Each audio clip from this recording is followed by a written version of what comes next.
నెల్లూరు జిల్లా కావలిలో వైసీపీ పార్టీకి భారీ షాక్ తగిలింది. రాష్ట్ర వైసీపీ వాణిజ్య విభాగం కార్యదర్శి మాజీ కౌన్సిలర్ 33వ వార్డు వైసీపీ ఇన్ఛార్జ్ అమర యాదగిరి పార్టీకి రాజీనామా చేశారు. శ్రేయాభిలాషులు వార్డు సభ్యులతో చర్చించి ఏ పార్టీలో చేరేది త్వరలో ప్రకటిస్తామని అమర యాదగిరి అన్నారు. కావలి 30వ వార్డు నుంచి 2 సార్లు భారీ మెజార్టీతో కౌన్సిలర్ గా గెలుపొందా అంటూ అమర యాదగిరి తెలిపారు.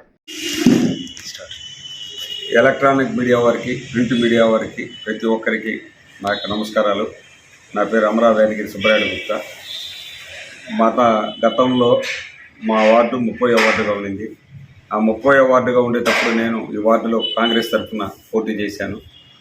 626 ఓట్ల మెజార్టీతో నన్ను వార్డులోని ప్రజలు వాళ్ళ ఇంట్లో కుటుంబ సభ్యుడి మాదిరి, వాళ్ళ తమ్ముడు మాదిరి, వాళ్ళ సొంత ఫ్యామిలీ మాదిరి ఆదరించి ఆదరాభిమానాలు ఆప్యాయతలు చూపించి నన్ను మంచి మెజార్టీ ఇచ్చి గెలిపించారు.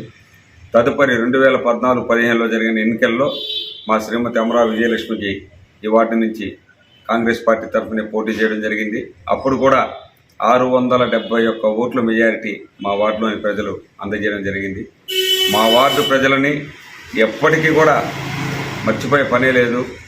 నిరంతరం వారు ఏదున్నా కూడా ఇప్పటికీ కూడా ఈ రోజుకి కూడా ఏ సమస్య ఉన్నా కూడా సొంత విషయాలతో సహా నన్ను అడిగి నా సలహాలు ఇప్పటికి కూడా తీసుకుంటూ ఉన్నారు. నేనైతే ఎప్పటికీ వార్డు ప్రజల్ని మర్చిపోయే పరిస్థితి అయితే ఎప్పటికి ఉండదు. రాజకీయాల్లో ఉన్నా, రాజకీయాల్లో లేకపోయినా అందరూ పరిచయాలు ఉన్నాయి కాబట్టి నా శక్తి మేర నేను సహాయం చేసే దాంట్లో ముందుంటాను.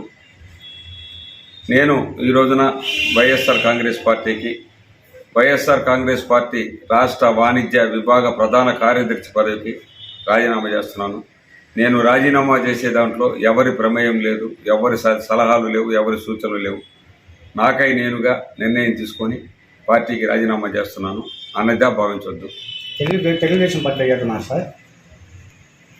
తెలుగుదేశం పార్టీ అయినా ఇంకొక పార్టీ అయినా ఇంకొకటైనా అనేది నా నిర్ణయం త్వరలో తెలియజేస్తాను. వార్డులోని ప్రజలంతా నాకు కుటుంబ సభ్యులు లాంటి వాళ్ళు కాబట్టి ప్రతి ఒక్కరి సలహా తీసుకోవాల్సిన బాధ్యత కూడా నాకుంది. 2010లో జరిగిన ఎన్నికలప్పుడు కూడా నేను మా కళ్యాణ మండపంలో కృష్ణరాజేశ్వరమ్మ కళ్యాణ మండపంలో మీటింగ్ పెట్టి ఆ రోజున కూడా ప్రజల యొక్క అభిప్రాయాలు తీసుకున్నాను.